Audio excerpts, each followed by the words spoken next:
بسم الله الرحمن الرحيم. السلام عليكم ورحمة الله وبركاته. الحمد لله رب العالمين، والصلاة والسلام على أشرف المرسلين وعلى آله وصحبه وسلم. إن الحمد لله نحمده ونستعينه ونستغفره ونؤمن به ونتوكل عليه، ونعوذ بالله من شرور أنفسنا ومن سيئات أعمالنا. من يهده الله فلا مضل له ومن يضلله فلا هادي له، وأشهد أن لا إله إلا الله وحده لا شريك له، وأشهد أن محمدا عبده ورسوله. أما بعد، فيا أيها الناس أوصيكم عباد الله وإياي أولا بتقوى الله. قال الله تعالى: يا أيها الذين آمنوا اتقوا الله حق تقاته ولا تموتن إلا وأنتم مسلمون. وقال تعالى أيضا: يا أيها الناس اتقوا ربكم الذي خلقكم من نفس واحدة وخلق منها زوجها وبث منهما رجالا كثيرا ونساء، واتقوا الله الذي تساءلون به والأرحام إن الله كان عليكم رقيبا. وقال تعالى أيضا: يا أيها الذين آمنوا اتقوا الله وقولوا قولا سديدا يصلح لكم أعمالكم ويغفر لكم ذنوبكم، ومن يطع الله ورسوله فقد فاز فوزا عظيما. صدق الله العلي العظيم. قال نبينا صلى الله عليه وسلم: فإن الأصدق الحديث كتاب الله، وخير الهدي هدي محمد صلى الله عليه وسلم، وشر الأمور محدثاتها، وكل محدثة بدعة، وكل بدعة ضلالة، وكل ضلالة في النار. வார்த்தைகளில் சிறந்தது அல்லாஹுடைய வார்த்தை என்றும், வழிகாட்டுதலில் சிறந்தது நபிகள் நாயகம் ஸல்லல்லாஹு அலைஹி வஸல்லம் அவர்களுடைய வழிகாட்டுதல் என்றும், காரியங்களில் மிக மிக கெட்டது மார்க்கத்தில் புதுமையை உண்டாக்குவது, ஒவ்வொரு புதுமையான காரியம் வழிகேடுகள் அனைத்தும் உங்களை நரகில் கொண்டு போய் சேர்க்கும் என்று நமது நபி ஸல்லல்லாஹு அலைஹி வஸல்லம் அவர்கள் தங்களுடைய ஒவ்வொரு சொற்பொழிவிலும் இந்த மனித சமுதாயத்திற்கு ஞாபகப்படுத்தியதை இந்த நல்ல சந்தர்ப்பத்தில் இங்கு ஒன்று கூடி இருக்கின்ற உங்களுடைய சிந்தனையிலும் ஆரம்பமாக இந்த நபிமொழியை ஞாபகப்படுத்தி எனது உரையை ஆரம்பம் செய்கிறேன். அல்ஹம்துலில்லாஹ். கண்ணியமானவர்களே, அல்லாஹ் நல்லடியார்களே, அல்லாஹ் தஆலா தன்னுடைய ஏகத்துவ கலிமாவை தெரிவிப்பதற்காக வேண்டி இந்த உலகத்தில் எண்ணற்ற நபிமார்களையும் ரசூல்மார்களையும் அனுப்பி வைத்தான். அவர்கள் அனைவர்களுமே அல்லாஹுடைய கட்டளையின்படி அவரவர்களுக்கு அனுப்பப்பட்ட சமுதாய மக்களிடத்தில் அல்லாஹுடைய ஏகத்துவ கலிமாவை எத்தி வைத்தார்கள். அத்தனை நபிமார்கள் மீதும் ரசூல்மார்கள் மீதும் இறுதியாக வந்த நமது நபி ஸல்லல்லாஹு அலைஹி வஸல்லம் அவர்களின் மீதும் அவர்களுக்கு இறங்கிய இறை செய்தியை கண்ணால் கண்டும் காதால் கேட்டும் அப்படியே ஈமான் கொண்ட உத்தம சத்திய சஹாபாக்கள் சஹாபி பெண்மணிகளின் மீதும் அவர்களுக்கு பின் வந்த தாபீன்கள் தபா தாபீன்கள் இமாம்கள் நல்லூர்களின் மீதும் குறிப்பாக இந்த ஜும்மாவில் அல்லாஹ்வை பற்றியும் அவனுடைய தூதர் முஹம்மது நபி ஸல்லல்லாஹு அலைஹி வஸல்லம் அவர்களை பற்றியும் தெரிந்து கொள்வதற்காக வேண்டி இங்கு ஒன்று கூடியிருக்கின்ற உங்கள் மீதும் என் மீதும் உங்களது குடும்பத்தாரின் மீதும் எனது குடும்பத்தாரின் மீதும் அல்லாஹுடைய சாந்தியும் சமாதானமும் திரு பொருத்தமும் மன்னிப்பும் இன்றும் என்றென்றும் உண்டாவதாக என்று கூறி எனது உரையை ஆரம்பம் செய்கிறேன். அல்ஹம்துலில்லாஹ். கண்ணியமானவர்களே, அல்லாஹ் நல்லடியார்களே, அல்லாஹுடைய மகத்தான கிருபையினால் நாமெல்லாம் அரபி மாதத்தினுடைய கடைசி மாதத்தினுடைய கடைசி ஜுமாவில் நாமெல்லாம் ஏற்றுக்கொண்டிருக்கின்றோம். அல்ஹம்துலில்லாஹ். கண்ணியமானவர்களே, அல்லாஹ் நல்லடியார்களே, அல்லாஹ் தஆலா குர்ஆனின் மூலமாக உலக மக்களுக்கு ஒரு செய்தியை சொல்லி காட்டுவான். 5 விதமான காரியங்கள் என்னுடைய கட்டுப்பாட்டில் இருக்கிறது. அந்த 5 காரியங்களையும் மற்ற யாரிடமும் யாருடைய கட்டுப்பாட்டிலும் நான் கொடுக்கவில்லை என்பதாக அல்லாஹ் தஆலா சூரத்து லுக்மானுடைய கடைசி வசனத்தின் மூலமாக இந்த உலக மன்றத்திற்கு அல்லாஹ் தஆலா எடுத்துரைப்பான். அதில் ஒன்று ஒமா தத்ரி நஃப்சுன் பி ஐய அர்தின் தமூத். ஒரு மனிதன் எப்பொழுது எங்கு மரணிப்பான் என்பது அல்லாஹ் ஒருவனுக்கு மாத்திரமே தெரியும் என்பதை அல்லாஹு தஆலா அந்த திருவசனத்தின் மூலமாக பறைசாட்டுவான். மரணம் ஒரு புதியாத ஒரு புதிர். மரணம் இன்று வரைக்கும் அறிவியலுக்கும் விஞ்ஞானத்திற்கும் மிகப்பெரிய புலன்படாத ஒரு செய்தி. மரணம் யதார்த்தத்தை உலக மக்களுக்கு எடுத்துரைக்கக்கூடிய அல்லாஹுடைய ஒரு மௌன உபதேசி மாத்திரமல்ல, அல்லாஹுடைய ஒரு செய்தி. அல்லாஹு தஆலா குர்ஆனில் மௌத் என்ற வார்த்தையை 160 இடங்களில் அல்லாஹு தஆலா பயன்படுத்துவான். அதே போன்று வஃபாத் என்ற வார்த்தையை அல்லாஹு தஆலா குர்ஆனில் 28 இடங்களில் அல்லாஹு தஆலா பயன்படுத்துவான். மரணத்தை போன்று இந்த உலக மக்களிடத்தில் சமத்துவத்தை பேசக்கூடிய அல்லாஹ்வுடைய திருச்செய்தி, ஒரு தூது செய்தி, ஒரு மௌன உபதேசி எங்குமே பார்க்க முடியாது. ஏனென்றால் மரணம் பாகுபாடு பார்க்காது. மரணத்தில் பாகுபாடு இருக்காது. அதே போன்று மரணத்தில் ஜாதி இருக்காது. மரணத்தில் மதம் இருக்காது. மரணம் எந்த மொழிக்காரர்களையும் பார்ப்பாது. மரணம் எல்லோருக்கும் வரும், எங்கிருந்தாலும் வரும். அதே மாதிரி மரணத்தில் அகப்பட்டு கொண்டவர்கள், அதிலிருந்து தப்பித்து கொண்டவர்கள் என்று யாருமே கிடையாது.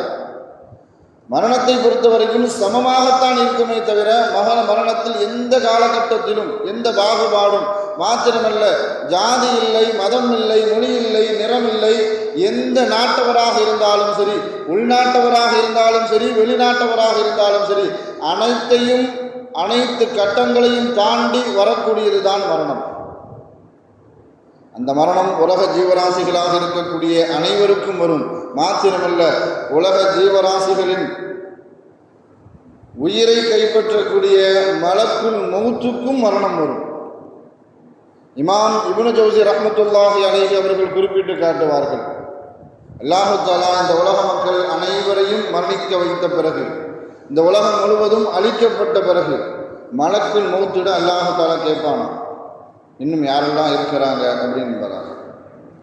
மலக்குல் மௌத் அல்லாஹ்விடத்தில் சொல்லி காட்டுவார்கள், ஜிப்ரீல் இருக்கிறார், மீகாயில் இருக்கிறார், இஸ்ராஃபில் இருக்கிறார், இந்த பாவப்பட்ட அடியானும் இருக்கிறேன் என்பதாக மலக்குல் மௌத் அல்லாஹ்விடத்தில் எடுத்து கூறுவார்.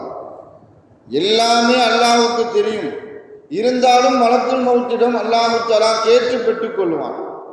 அப்படி என்றால் ஜிப்ரீல் அலைஹிஸ்ஸலாம் அவர்களுடைய உயிரை நீங்கள் கைப்பற்றி வாருங்கள் என்பதாக அல்லாஹு தஆலா மலக்குல் மௌத்துக்கு அல்லாஹ் கட்டளையிடுவான். ஜிப்ரீல் அலைஹிஸ்ஸலாம் அவர்களுடைய உயிரை கைப்பற்ற போடுவதற்கு சமயத்தில் ஜிப்ரீல் அலைஹிஸ்ஸலாம் அவர்கள் சஜ்தாவில் இருப்பார்கள். நான் உங்களுடைய உயிரை கைப்பற்ற வந்திருக்கிறேன் என்பதாக மலக்குல் மௌத் ஜிப்ரீல் அலைஹிஸ்ஸலாம் அவர்களிடத்தில் சொல்லக்கூடிய நேரத்தில் அவர்கள் அல்லாஹ்விடத்தில் இப்படி பிரார்த்தனை செய்வார்கள், யா அல்லாஹ், என்னுடைய மரண வேதனையை எனக்கு லேசாக்கித்தா என்பதாக. எப்படிப்பட்ட ஜிப்ரீல்! பாவம்னா என்னன்னே தெரியாது, பாவத்தை பற்றி சிந்தனையே கிடையாது, அல்லாஹ்வுக்கு மாறு செய்யக்கூடிய ஒரு நொடி கூட நினைத்தது கிடையாது. அப்படிப்பட்ட ஜிப்ரீல் அல்லாஹ்விடத்தில் இப்படி துஆ செய்வார்கள், யா அல்லாஹ், என்னுடைய மரண நேரத்தை, மரண வேதனையை எனக்கு லேசுபடுத்தித்தா, லேசாக்கித்தா என்பதாக அல்லாஹ்விடத்தில் ஜிப்ரீல் அலைஹிஸ்ஸலாம் அவர்கள் கேட்பார்கள். ஜிப்ரீல் அலைஹிஸ்ஸலாம் அவர்களுடைய உயிரை கைப்பற்றிய பிறகு அல்லாஹ்விடத்தில் மலக்குல் மௌத் மறுபடியும் வருவார். இன்னும் யாரெல்லாம் இருக்கிறார்கள்? மீகாயில் இருக்கிறார், இஸ்ராஃபில் இருக்கிறார், நானும் இருக்கிறேன். மீகாயில் அலைஹிஸ்ஸலாம் அவர்களுடைய உயிரை கைப்பற்றி வாருங்கள் என்பதாக மலக்குல் மௌத்துக்கு கட்டளையிடப்படும். மீகாயில் அலைஹிஸ்ஸலாம் அவர்களுடைய பொறுப்பு, உலகத்தில் இருக்கக்கூடிய சீதோஷ நிலையை மாற்றி அமைக்கக்கூடிய பொறுப்பு அல்லாஹு தஆலா மீகாயில் அலைஹிஸ்ஸலாம் அவர்களுக்கு கொடுத்திருந்தான். உலகத்தில் மாறி மாறி கோடை காலம், வெயில் காலம், காற்றடி காலம், மழை காலம் என்று மாறி மாறி வந்து கொண்டிருக்கக்கூடியது. அதை மாற்றக்கூடிய பொறுப்பை அல்லாஹு தஆலா மீகாயில் அலைஹிஸ்ஸலாம் அவர்களுக்கு கொடுத்திருப்பான். அந்த நேரத்தில் கூட மலமேகத்தை அவர்கள் விரட்டி கொண்டிருப்பார்கள். மலக்குல் மௌத்து மீகாயில் அலைஹிஸ்ஸலாம் அவர்களிடத்தில் வந்து கேட்பார்கள், உலகம் முழுவதும் அழிக்கப்பட்டு விட்டது, உலக மக்கள் எல்லாம் அழிக்கப்பட்டு விட்டார்கள், இன்னும் யாருக்கு மழை பொழிவதற்காக நீங்கள் மலை மேகத்தை விரட்டி கொண்டிருக்கிறீர்கள்? உங்களுடைய ரூஹை கைப்பற்ற சொல்லி அல்லாஹு தஆலா எனக்கு கட்டளையிட்டு இருக்கின்றான். அவர்களுடைய ரூஹும் கைப்பற்றப்பட்டுவிடும். மறுபடியும் அல்லாஹ்விடத்தில் வருவார்கள், அதே கேள்வி, இன்னும் யாரெல்லாம் இருக்கிறார்கள்? இஸ்ராஃபில் இருக்கிறார், நானும் இருக்கிறேன். இஸ்ராஃபில் அலைஹிஸ்ஸலாம் அவர்களுடைய உயிரை கைப்பற்றுவார்கள் என்று சொல்லும் பொழுது ஜிப்ரீல் அலைஹிஸ்ஸலாம் அவர்கள் எந்த வார்த்தையை சொன்னார்களோ அதே வார்த்தையை இஸ்ராஃபில் அலைஹிஸ்ஸலாம் அவர்கள் சொல்லி காட்டுவார்கள். யா அல்லாஹ், என்னுடைய மரண வேதனையை லேசாக்கித்தா. சுப்ஹான மன் தஃபர்ர பில் லகா, எப்பொழுதுமே இருக்கக்கூடிய அந்த இறைவன் பரிசுத்தமானவன். சுப்ஹான மன் கஹர இபாது பில் மௌத், மௌத்தை கொண்டு மனிதர்களுடைய உயிரை அடக்கி ஆளக்கூடிய அந்த ரப் எப்பொழுதுமே பரிசுத்தமானவன் என்பதாக இந்த வாசகத்தை இஸ்ராஃபில் அலைஹிஸ்ஸலாம் அவர்கள் உபயோகப்படுத்துவார்கள்.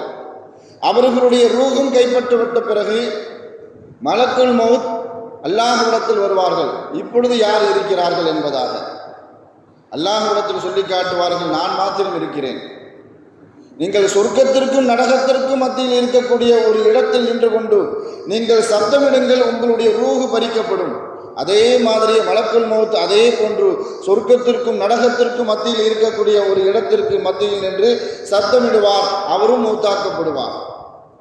அல்லாஹு தஆலா மாத்திரமே இருப்பான். ஹய்யுல் கய்யூம், அவனே நிரந்தரமானவன், அவனே எப்பொழுதும் இருக்கக்கூடியவன். அவன் இருந்து கொண்டு இப்பொழுது உலகத்தை பார்த்து, இந்த பிரபஞ்சத்தை பார்த்து அல்லாஹு தஆலா கேட்பான், இப்பொழுது ஐன அன்ஹார், இங்கு ஓடிக்கொண்டிருந்த ஆறுகள் எங்கே? இங்கு ஓடிக்கொண்டிருந்த கடல்கள் எங்கே? இங்கு இருந்த மரங்கள் எங்கே? மலைகள் எங்கே? மனிதர்கள் எங்கே? விலங்குகள் எங்கே? இந்த பூமியை ஆட்சி செய்த ஆட்சியாளர்கள் எங்கே? அவர்களுடைய வாரிசுகள் எங்கே? நான் தான் என்று எப்பொழுதுமே தாண்டோணித்தனமாக சர்வாதிகத்தனமாக திரிந்து கொண்டிருந்த மன்னாதி மன்னர்கள் எங்கே? என்னுடைய ஞானத்துகளை அனுபவித்துக் கொண்டு நான் என்னுடைய ரிசுக்கை சாப்பிட்டு விட்டு கொண்டு இருந்து என்னை வணங்காமல் மற்ற தெய்வங்களை வணங்கி கொண்டிருந்த அந்த இணை வைப்பாளர்கள் எங்கே அப்படின்னு கேட்டுட்டு அல்லாஹு தஆலா கேட்பா, லிமனில் முல்குல் யௌம், இன்றைய தினம் ஆட்சி யாருக்குரியது? பதில் சொல்றதுக்கு யாருமே இருக்க மாட்டாங்க. அல்லாஹ்வுடைய கேள்விக்கு பதில் சொல்வதற்கு அந்த இடத்தில் யாருமே இருக்க மாட்டார்கள். அல்லாஹ்வே திருப்பி பதில் சொல்லுவான், லில்லாஹில் அல் வாஹிதுல் அல் கஹ்ஹார், அடக்கி ஆளக்கூடிய ஏக இறைவனாகிய அவனுக்கே எல்லா ஆட்சியும் அவனுக்கே உரியது என்பதாக அல்லாஹு தஆலா அவனே கேள்வி கேட்டு அவனே பதில் சொல்லுவான். இதை பற்றி சூரத்துர் ரஹ்மான்ல அல்லாஹு தஆலா சொல்லி காட்டுவான், குல்லு மன் அலைஹா ஃபான், உலகத்தில் இருக்கக்கூடிய அனைத்தும் அழியக்கூடியது. ஜலாலி வல் இக்ராம், அல்லாஹ் மாத்திரமே. வயபகா வஜ்ஹு ரப்பிகதில் ஜலாலி வல் இக்ராம், அல்லாஹ் மாத்திரமே எப்பொழுதுமே இருக்கக்கூடியவன் என்பதை அல்லாஹு தஆலா சூரத்துர் ரஹ்மான்ல பதிவு செய்வான். நான் கியாமத்தினுடைய அடையாளத்தை பற்றி ஸல்லல்லாஹு அலைஹி வஸல்லம் அவர்கள் சொல்லி காட்டும் பொழுது, கியாமத்தினுடைய அருகாமையில் 3 விதமான அடையாளங்கள் தோன்றும். அதில் ஒன்று ஒரு பிறை தெரியும், அதில் முதல் பிறை தான், ஆனால் அது ரொம்ப தெளிவாக 2வது பிறையை போன்று அந்த பிறை தெரியும். மக்கள் எல்லாம் பேசிக்கொள்வார்கள் இது 2வது பிறை என்று, ஆனால் அது முதல் பிறையாக இருக்கும். நான் பிற விஷயத்துல தான் இந்த சமூகத்திற்கு மத்தியில நிறைய குழப்பம். நாளைக்கு பெண்ணாவா, இன்னைக்கு பெண்ணாவா, நாளைக்கு நோன்பா, இன்று நோன்பா, நாளைக்கு அரஃபாவா, இன்று அரஃபாவா. இந்த பிற விஷயத்துல தான் இந்த சமூகத்துல ஸல்லல்லாஹு அலைஹி வஸல்லம் அவர்கள் சொல்ற மாதிரி தேன் கூட்டிலிருந்து எப்படி தேனீகள் கிளம்பி வருமோ அதே போன்று பிற விஷயத்தில் குழப்பங்கள் அப்படி மொய்த்து கொண்டு வரும் என்பதாக ஸல்லல்லாஹு அலைஹி வஸல்லம் அவர்கள் சொல்லி காட்டுவார்கள். அந்த முதல் பிறை ரொம்ப தெளிவாக தெரியும். நான் முதல் பிறை எப்பொழுதுமே 20 நிமிஷத்துக்கு மேல என்ன செய்யாது, இருக்காது. சில காலகட்டத்தில் சூரியனோடையே உதயமாகி சூரியனோடையே மறைஞ்சிடும், யாருக்குமே தெரியாது. ஆனால் ஸல்லல்லாஹு அலைஹி வஸல்லம் அவர்கள் சொன்னது, உங்கள் பகுதியை நீங்கள் எப்பொழுது பார்ப்பீர்களோ அதுதான் உங்களுக்கு முதல் பிறை. அந்த பிறை முதல் பிறை கூட 2வது பிறை போல தெளிவாக தெரியும் கியாமத்தினுடைய அருகாமையில். 2வது பள்ளிவாசல்கள் எல்லாம் நடைபாதைகளாக மாற்றப்பட்டு கொண்டு இருக்கும். நமக்கெல்லாம் தெரியும், பள்ளிவாசலுக்கு ஒன்றுக்கு வருவாங்க, சிறுநீர் கழிப்பதற்கு வருவார்கள், மலம் ஜலம் கழிப்பதற்காக வேண்டி வருவார்கள், கால் கழுவார்கள், அப்படி போயிடுவாங்க. வெட்டியான விஷயத்தை பேசுவதற்கு வருவார்கள், யாரும் உதவு செய்ய மாட்டாங்க. தஹய்யத்துல் உது தொழுக மாட்டார்கள், மஸ்ஜித் தஹய்யத்துல் மஸ்ஜித் அது தொழுக மாட்டார்கள். பள்ளிவாசல்களை வெறும் நடைபாதைகளாக பயன்படுத்தப்பட்டு கொண்டிருக்கும் கியாமத்தினுடைய அருகாமையில் ஸல்லல்லாஹு அலைஹி வஸல்லம் அவர்கள் மூன்றாவது அடையாளத்தை சொல்லி காட்டினார்கள். அல் மௌத்துல் ஃபுஜ்ஆ, திடீர் மரணங்கள் அதிகமாக ஏற்படும். சமீபத்தில் போன வாரம் நடந்த மரணத்தை நாம் பார்த்துருப்போம். விபத்தில் கிட்டத்தட்ட 241 பேர் அந்த விமான விபத்தின் மூலமாக கருகி மரணம் அடைந்தார்கள் பரிதாபமாக. அதே போன்று திடீர் மௌத்துகள் அதிகம் ஏற்படும் என்பதாக ஸல்லல்லாஹு அலைஹி வஸல்லம் அவர்கள் எச்சரித்திருக்கிறார்கள். திடீர் மௌத்து மனிதர்களுக்கு அருளா ஆபத்தா அப்படின்னு கேட்டால், நல்லவர்களுக்கு அது அருள். எப்பொழுதுமே மௌத்துக்காக வேண்டி தயார் நிலையில் இருப்பார்கள். அவர்களுடைய நன்மையான செயல்களில் கூடவும் செய்யாது குறைவும் செய்யாது. எப்பொழுதுமே அவர்களுடைய நன்மையான செயல்கள் நடுத்தரமாக நடுநிலையாக இருந்து கொண்டே இருக்கும். நான் பாவிகளுக்கு திடீர் மௌத்து மிகப்பெரிய ஒரு ஆபத்து. ஏன்னா அல்லாஹ்வுடைய விஷயத்தில் அல்லாஹ்வுடைய கடமைகளில் அவர்கள் குறை வைத்திருப்பார்கள், அடியாடுகளுடைய கடமைகளிலும் அவர்கள் குறை வைத்திருப்பார்கள். நிறைய வசதி இருக்கும், ஹஜ் செய்யாமல் இருப்பார்கள். நிறைய வசதி வாய்ப்புகள் இருக்கும், ஜகாத்து கொடுக்காமல் இருப்பார்கள். அல்லாஹ்வுடைய கடமைகளில் குறை வைத்திருப்பார்கள். கடன் கொடுக்க வேண்டியது இருக்கும், இன்னாருக்கு என்று தெரிவிக்க வேண்டியது இருக்கும். அப்படிப்பட்ட சூழலில் அவர்கள் திடீர் என்று மௌத்தாகிவிட்டால், அல்லாஹ் பாதுகாக்கணும், தௌபா செய்யக்கூடிய வாய்ப்பை கூட மறுக்கப்பட்டு இருப்பார்கள். திடீர் மௌத்து பாவிகளுக்கு மிகப்பெரிய ஒரு ஆபத்து. அதனால தான் ஸல்லல்லாஹு அலைஹி வஸல்லம் அவர்கள் 7 விதமான மௌத்தில் இருந்து அல்லாஹ்விடத்தில் பாதுகாப்பு தேடினார்கள். மின் மௌத்தில் ஃபுஜ்ஆ, திடீர் மரணத்திலிருந்து யா அல்லாஹ் என்னை பாதுகாத்து விடு. ஒமின் லிதகத்தில் ஹய்யாத், விஷஜந்துக்கள் தீண்டி மரணமாகுவதிலிருந்து யா அல்லாஹ் என்னை பாதுகாத்து விடு. ஒமில் மௌத்தில் சபஆ, காட்டு விலங்குகள் கீறி கிழித்து அதன் மூலமாக மௌத்தாகுவதிலிருந்து என்னை பாதுகாத்து விடு. ஒமின் மௌத்தில் ஹரகா, கருகி தீயில கருகி மௌத்தாகுவதிலிருந்து என்னை பாதுகாத்து விடு. சமீபத்தில் நடந்த அந்த விபத்து நமக்கு மிகப்பெரிய ஒரு பாடம். ஒமின் மௌத்தில் ஹரகா, நீரில் மூழ்கி மௌத்தாகுவதிலிருந்து இறைவா என்னை பாதுகாத்து விடு. ஐயஹிர்ர அலைஹி ஷைஉன் ஐயஹிர்ர அலா ஷைஉன், என் மீது ஒரு பொருள் விழுந்து நான் மூத்தாகுவது, அல்லது நான் ஒரு பொருளின் மீது விழுந்து மூத்தாகுவது, அப்படிப்பட்ட நிலையில் இருந்து என்னை பாதுகாத்து விடு. ஒமினல் கதலி மினல் ஃபிராரின் மினல் ஜஹப், போர்க்களத்தில் கலந்து கொண்டு அதில் புறமுகுதி காட்டு ஓடக்கூடிய சமயத்தில் பின்முதுகில் குத்தப்பட்டு அந்த கேவலமான இழிவான அந்த கோலத்தனமான மௌத்திலிருந்து யா அல்லாஹ் என்னை பாதுகாத்து விடு என்பதாக 7 விதமான மௌத்திலிருந்து ஸல்லல்லாஹு அலைஹி வஸல்லம் அவர்கள் பாதுகாப்பு தேடினார்கள். உலகமே அறிந்த செய்தி, 12ஆம் தேதி கடந்த வியாழக்கிழமை அகமதாபாத்திலிருந்து லண்டனுக்கு செல்லக்கூடிய ஒரு விமானம், யாருமே எதிர்பார்த்திருக்க மாட்டார்கள். கிட்டத்தட்ட 243 பேர் பயணம் செய்ய வேண்டியது, 242 பேர் பயணம் செய்தார்கள். புறப்பட்ட 5 நிமிடத்தில் அந்த விமான நிலையத்திற்கு அருகாமையில் இருக்கக்கூடிய விஜே என்று சொல்லக்கூடிய மருத்துவ கல்லூரியின் உணவு விடுதியினுடைய கட்டடத்தில் மோதி அந்த விமானம் விபத்துக்குள்ளாகிறது. 241 பேர் அந்த விமான விபத்தில் அந்த விபத்தின் காரணமாக கருகி பரிதாபமான நிலையில் மூத்தாகிறார்கள், மரணிக்கப்படுகிறார்கள். இதை இந்திய ஊடகங்கள் உலகம் முழுவதும் இருக்கக்கூடிய ஊடகத்தில் காட்டும் பொழுது இந்திய மக்களும் மிகப்பெரிய ஒரு அதிர்ச்சிக்குள்ளாகி மிகப்பெரிய ஒரு சோகத்தில் இருக்கிறாங்க. அந்த காட்சியை யாரெல்லாம் பார்த்தார்களோ, ஏன்னா மௌத்து என்பது வயது பார்க்காது. மௌத்து வயதானவர்கள், வாலிபர்கள், சிறிய வயதர்கள் என்பது மௌத்துக்கு எப்பொழுதுமே பாரபட்சமோ பாகுபாடோ இருக்காது. அந்த விமானத்தில் பயணித்தவர்கள் ஆரோக்கியமானவர்களும் இருந்தார்கள், மருத்துவர்களுடைய குடும்பத்தார்களும், வயதானவர்களும் இருந்தார்கள், சிறிய குழந்தைகளும் இருந்தார்கள். 249 பேரில். இப்படி உலகமே சோகத்தில் இருக்கக்கூடிய சமயத்தில், இந்தியாவே அதில் பெரிய அதிர்ச்சியில் மிகப்பெரிய சோகத்தில் இருக்கக்கூடிய நேரத்தில், இது எப்படியாவது இந்த விபத்தை மதச்சாயம் பூசலாமா, எந்த மதத்தோடு கொண்டு சேர்த்து விடலாம் என்று விபச்சார ஊடகங்கள், சில விபச்சார ஊடகங்கள் எப்படியாவது இது முஸ்லிம்களை சம்பந்தப்படுத்த வேண்டும், முஸ்லிம் பெயர்தாங்கிகளை எப்படியாவது சம்பந்தப்படுத்த வேண்டும் என்று கங்கணம் கட்டி கொண்டு தேடி கொண்டு இருந்தக்கூடிய நேரத்தில் நாம் சிந்திக்கக்கூடிய ஒரு விஷயம், இந்த விமான விபத்திலிருந்து நமக்கு கிடைக்கக்கூடிய மிகப்பெரிய ஒரு பாடம், படிப்பினை என்னவென்று சொன்னால், நமக்கெல்லாம் ஒரு ஆறுதலான விஷயம், அந்த விமானத்தை ஓட்டிய அந்த பைலட், ஓட்டுநர்கள் 2 பேருமே முஸ்லிம் இல்லை. அதே மாதிரி அந்த விமானம் விபத்துக்குள்ளாக போகிறது என்ற அறிவிப்பு வந்தவுடனே அதிலிருந்து தப்பித்தவர் ஜவுஷா குமார், அப்படி விஸ்வகுமார் என்று சொல்லக்கூடிய ஒருவர், ஒரு வாலிபர், அதிலிருந்து குதிச்சு அவசர வழியிலிருந்து தப்பித்திருக்கிறார். அவரும் முஸ்லீமும் கிடையாது. இந்த விமானம் எங்கு செல்ல வேண்டி சேர வேண்டிய இடம் லண்டன், அதுவும் முஸ்லீம் பகுதி கிடையாது.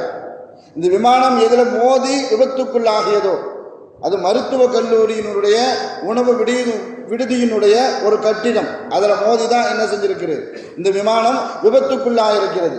ஒரு பள்ளிவாசலினுடைய மினராவோ அல்லது ஒரு மதரசாவினுடைய கட்டிடத்தில் மோதியோ அது விபத்துக்குள்ளாக்கப்படவில்லை. ஒரு கல்லூரியினுடைய ஒரு செவுட்டில் மோதி அது விபத்திற்குள்ளாக இருக்கிறது. அதே மாதிரி 243 பேர் பயணித்து இருக்க வேண்டிய அந்த விமானம் ஒரே ஒரு பெண்மணி சாலையில் ஏற்பட்ட தாமதத்தின் காரணத்தினால ஒரு 1/4 மணி நேரம் பிந்தி வந்திருக்கிறாங்க. பூமி சவுகான் என்று சொல்லக்கூடிய ஒரு பெண்மணி, அவங்களும் முஸ்லீம் இல்லை.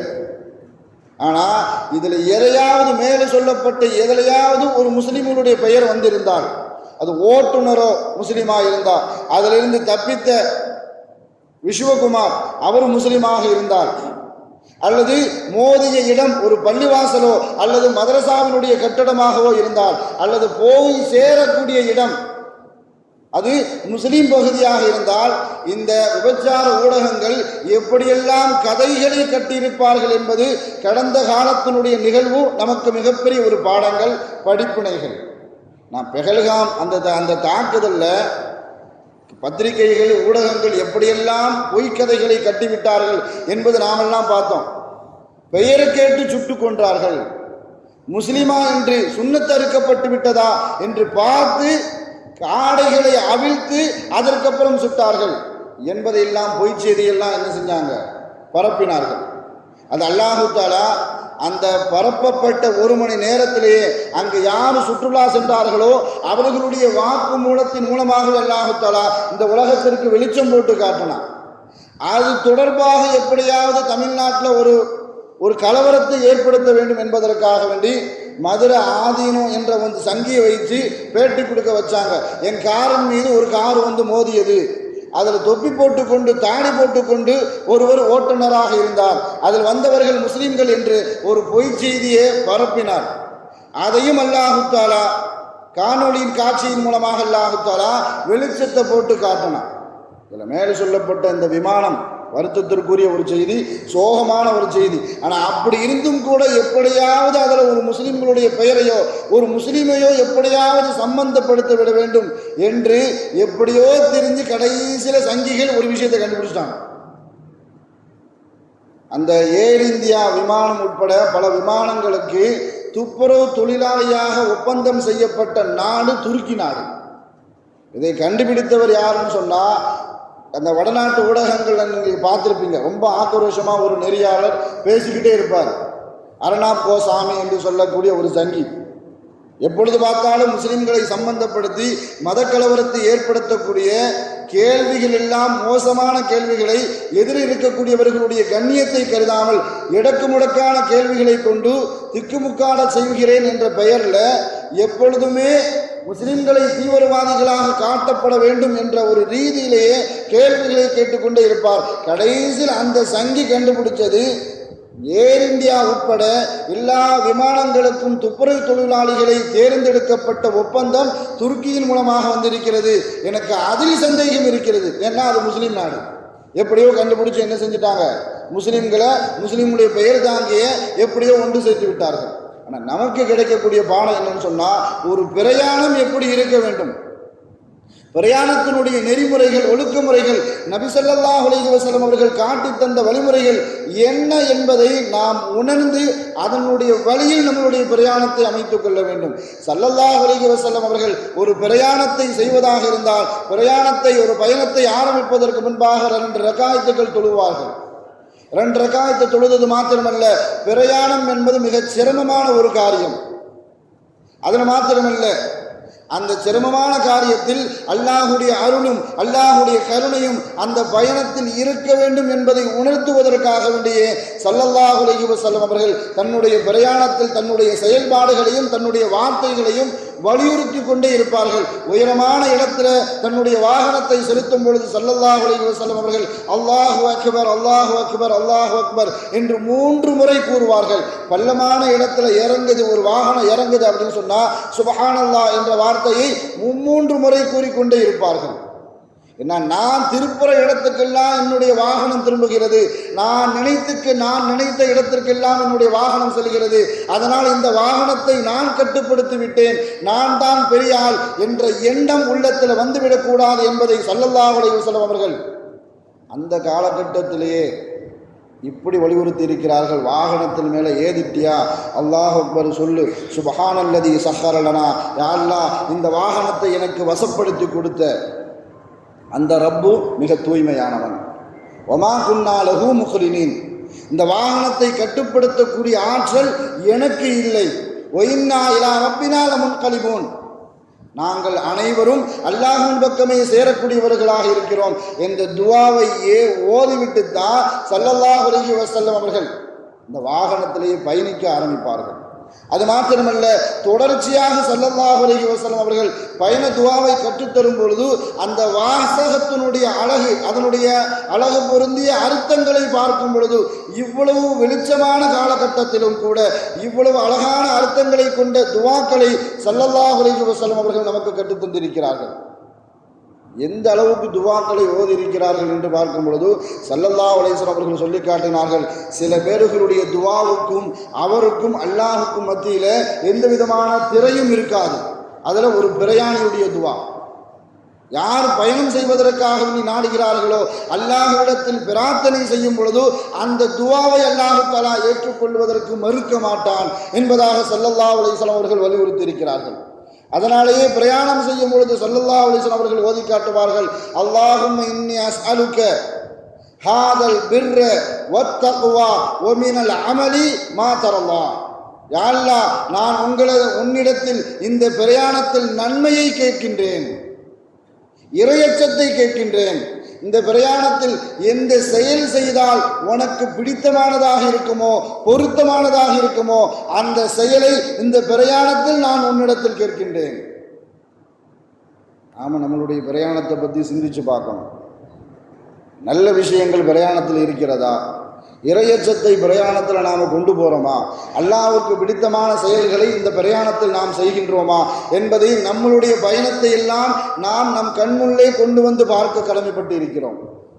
ஸல்லல்லாஹு அலைஹி வஸல்லம் அவர்கள் தொடர்ச்சியாக போய் கேட்பார்கள், அல்லாஹும்ம ஹவ்வின் அலைனா சஃபரனா ஹாதல் பிர்ர வத்தக்வா, யா அல்லாஹ் இந்த பிரயாணத்தை எனக்கு லேசாக்கித்தா, இந்த பிரயாணத்தை எனக்கு லேசாக்கித்தா, மாத்திரமல்ல இந்த பிரயாணத்தினுடைய தூரத்தை எனக்கு குறைவாக்கித்தா என்பதாக கேட்டு இருக்கிறார்கள். அது மாத்திரமல்ல, ஸல்லல்லாஹு அலைஹி வஸல்லம் அவர்கள் தொடர்ச்சியாக கேட்கும் பொழுது அல்லாஹும்ம அன்த சாஹிபு பிஸ்ஸஃபரி வல் ஹலீஃபத்து ஃபில் அம்ரி வல் அஹ்லி வல் வலதி வல் மாலி, யா அல்லாஹ் எனக்கு பிரயாணத்தில் நீதான் தோழனாக இருக்கிறாய். நாம் நினச்சி பார்க்கணும், நாம் ஒரு இடத்துக்கு டீ குடிக்க போகிறதா இருந்தாலோ அல்லது தூரமான இடத்துக்கு போகிறதா இருந்தாலோ நம்ம தோழரை அழைத்து செல்வோம். அழைத்து செல்லும் பொழுதோ அல்லது இரவு நேரத்தில் நாம் பிரயாணம் செய்வதாக இருந்தால் நாமளே சொல்லுவோம், இளையராஜா பாட்டு இல்லாமல் நம்மளால் என்ன செய்ய முடியாது. பிரயாணத்தில் இளையராஜா பாட்டு தான் எனக்கு ஃப்ரெண்டு, ஏஆர் ரஹ்மான் பாட்டு தான் எனக்கு ஃப்ரெண்டு. ஆனால் ஸல்லல்லாஹு அலைஹி வஸல்லம் அவர்கள் கேட்டு இருக்கிறார்கள், அல்லாஹும்ம அன்த சாஹிபு ஃபிஸ் சஃபரி, இந்த பிரயாணத்தில் எனக்கு ஃப்ரெண்டு நீ தான், எனக்கு பிரயாண தோழனாக நீயே இரு. மாத்திரமல்ல வல் ஹலீஃபத்து ஃபில் அம்ரி வல் மாலி வல் வலதி, வல் ஃபில் அம்ரி. யா அல்லாஹ், நான் உன்னை பிரயாணத்தில் தோழனாக மாத்திரமல்ல, நான் விட்டு வந்திருக்கின்ற என்னுடைய குடும்பத்திற்கு, என்னுடைய பொருளாதாரத்திற்கு, என்னுடைய பிள்ளைகளுக்கு, என்னுடைய காரியங்களுக்கு உன்னையே பிரதிநிதியாக ஆக்குகின்றேன்.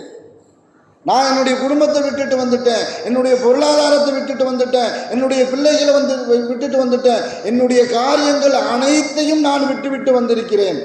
எனக்கு தோழனாக மாத்திரமல்ல, அனைத்து காரியத்தையும் நீயே பிரதிநிதித்துவத்தோடு இருந்து நடத்துவாயாக என்பதை ஸல்லல்லாஹு அலைஹி வஸல்லம் அவர்கள் தன்னுடைய பிரயாணத்தில் கேட்கின்றார்கள்.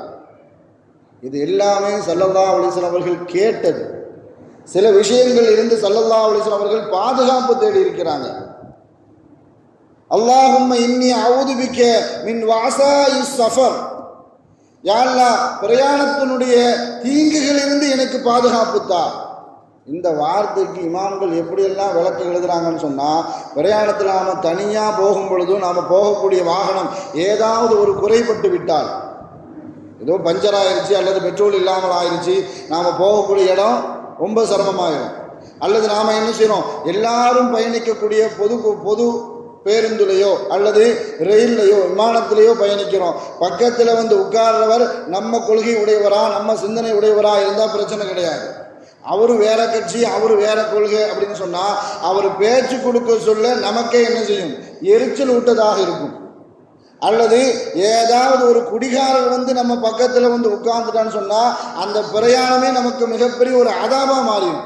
அதுக்காக வேண்டிய ஸல்லல்லாஹு அலைஹி வஸல்லம் அவர்கள் அல்லாஹும்ம இன்னி அஊது பிக்க மின் வஸாஇ ஸஃபர், யா அல்லாஹ், இந்த பிரயாணத்தை எனக்கு லேசாக்கித்தா, பிரயாணத்தினுடைய பாதுகாப்புத்தா என்பதாக ஸல்லல்லாஹு அலைஹி வஸல்லம் அவர்கள் கேட்டது மாத்திரமல்ல, மகாபத்தின் மந்தர், இந்த பிரயாணத்தில் கொடூர காட்சிகளை விட்டும் என்னை பாதுகாத்துடு.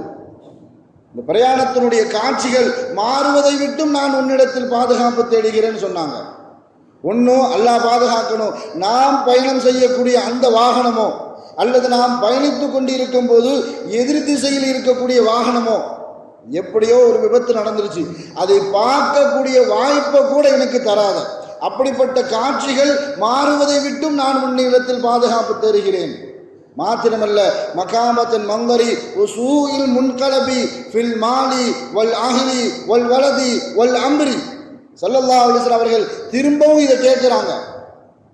எப்படி என்னுடைய குடும்பத்திற்கு நீ பிரதிநிதித்துவத்தோடு இருந்து பாதுகாப்பு கொடு என்பதை கேட்டார்களோ, அதே மாதிரி நான் போனதுக்கு அப்புறம் என்னுடைய குடும்பத்தில் கெட்ட பார்வைகள் படுவதை விட்டும், நான் வந்து பார்க்கும் பொழுது என்னுடைய குடும்பம் எப்படி இருந்தார்களோ அதே மாதிரி என் குடும்பம் இருக்கணும். அதில் ஏதாவது ஒரு அசம்பாவிதமோ அல்லது வேறு ஏதாவது விபத்துகளோ என்னுடைய பிள்ளைகளிடத்திலோ, என்னுடைய குடும்பத்திலோ, என்னுடைய பொருளாதாரத்திலோ, என்னுடைய காரியத்திலோ உசூஇல் முன்கலம், அதில் கெட்ட பார்வை, கெட்ட காட்சிகள் மாறுவதிலிருந்து நான் உன்னிடத்தில் பாதுகாப்பு தேடுகிறேன் என்பதாக ஸல்லல்லாஹு அலைஹி வஸல்லம் அவர்கள் தன்னுடைய பிரயாணத்தில் இவ்வளோ பெரிய துஆக்களை, அர்த்தம் பொருந்திய துஆக்களை கேட்டிருக்கிறார்கள். இதுவெல்லாம் நமக்கு மிக சிறந்த பாடம். நாம் பயணம் செய்வதாக இருந்தால் அல்லாஹுடைய தொடர்பை நம்மளுடைய பயணத்தில் ஏற்படுத்தி கொள்ள வேண்டும். மாத்திரமல்ல, இந்த விமான விபத்து நமக்கு சொல்லக்கூடிய ஒரு பாடம், யாருக்கு எப்பொழுது வேண்டுமானாலும் மௌத்து வரும். அதில் இந்த விமானம் நமக்கு சொல்லக்கூடிய ஒரு பாடம். யாருமே நினச்சிருக்க மாட்டாங்க, மதியானம் சாப்பிட்டுட்டு கிளம்பக்கூடிய அந்த பயணிகள் அடுத்த 5 நிமிஷத்தில் இந்த விமான விபத்துக்குள்ளாகும், நாமெல்லாம் கருகி சாக போகின்றோம் என்பது யாருமே நினச்சி பார்த்துருக்க மாட்டாங்க. அந்த விமானத்தில் பணி செய்யக்கூடிய பணிப்பெண்கள், அந்த விமானத்தில் பயணித்த அந்த மருத்துவர், அந்த ஓட்டுநர்கள் எல்லாருமே தங்களுடைய கடைசி காட்சிகளை பதிவு செய்ததை இணையதளத்தில் நாம் எல்லாம் பார்த்து கொண்டு இருக்கிறோம். எவ்வளவு சந்தோஷமாக சென்றார்கள், யாருமே சிந்திச்சிருக்க மாட்டாங்க. அல்லாஹ் அதைத்தான் சொல்லி காட்டுவான். என்ன, அதிலிருந்து தப்பித்த அந்த விஸ்வாஸ்குமார், அவரை பற்றி இணையதளத்தில் யூடியூப்லலாம் பார்க்கும் பொழுது மரணத்தை வென்ற வாலிபர் அப்படின்னு போடுறான். மரணத்தை வென்ற வாலிபர் அப்படின்னு போடுறான். மரணத்தை எந்த கொம்பனாலும் என்ன செய்ய முடியாது, வெல்லவே முடியாது. என்ன, அல்லாஹ் குர்ஆனில் சொல்லி காட்டும் பொழுது வலையு அஹீரல்லாஹு நஃப்ஸன் இதா ஜாஅ அஜலுஹா, நம்முடைய அஜல் அவனுக்கு வந்துருச்சு அப்படின்னு சொன்னால் ஒரு நிமிஷம் முந்தவும் படாது, ஒரு நிமிஷம் பிந்தவும் படாது. அன்னைக்கு விஸ்வாசகுமாருக்கு மௌத்து கிடையாது. அவன் அந்த அவசர வழியை திறந்து வெளியில் குடிக்கணும் அப்படின்னு அல்லாஹுடைய தக்தீர். எந்த கொம்பனாலையும் என்ன செய்ய முடியாது, மரணத்தை வெல்ல முடியாது. ஆனால் அவனை பற்றி போடும் பொழுது இணையதளத்தில் மரணத்தை வென்ற வாலிபர், மரணத்திலிருந்து தப்பித்த பூமி சவுகான், அதிர்ஷ்டசாலி அப்படின்லாம் என்ன செய்கிறாங்க, அப்படிலாம் போடுறாங்க. அந்த 2 பேருக்கும் 241 பேருக்கு அந்த விமானத்தின் மூலமாக கருகி சாக வேண்டும், அல்லாஹ் பாதுகாக்க வேண்டும். அப்படி மௌத்தாகும் சொல்லி அல்லாஹுடைய தக்தீர். அதுதான் அது நடந்து விட்டது. அல்லாஹு தஆலா அவர்களுடைய குடும்பத்தார்களுக்கு சிறந்த பகரத்தை கொடுப்பானாக. ஸல்லல்லாஹு அலைஹி வஸல்லம் அவர்கள் எந்த மௌத்திலிருந்து பாதுகாப்பு தேடினார்களோ அந்த 7 விதமான மௌத்திலிருந்து நம்மையும் நம் குடும்பத்தார்களையும் உலகத்தார்கள் அனைவரையும் அல்லாஹு தஆலா பாதுகாத்து அருள் புரிவானாக. வாழும் காலமெல்லாம் மருத்துவமனை கஷ்டங்கள், அதன் செலவுகள், சிரமங்கள் அனைத்தை விட்டும் அல்லாஹு தஆலா நம்மை பரிபூர்ணமாக பாதுகாப்பானாக. வாழும் காலமெல்லாம் நோய் நொடிகள் இல்லாமல் உடல் ஆரோக்கியத்தோடு மன நிறைவோடு இன்பத்தோடு அல்லாஹ்வை நின்று வணங்கி வழிபட்டும் வாழும் நசீபை இல்லாமல் அல்லாஹ் உங்களுக்கும் எனக்கும் நம்மை ஈண்டெடுத்த தாய் தந்தையர்களுக்கும் நம் மனைவி மக்கள் உற்றார் உறவினர் யாவருக்கும் தந்து அருள் புரிவானாக என்று கூறி எனது வார்த்தையை நிவர்த்தி செய்கிறேன். வாஹிர் தாவானா அல்ஹம்துலில்லாஹி ரப்பில் ஆலமீன். அஸ்ஸலாமு அலைக்கும் வரஹ்மத்துல்லாஹி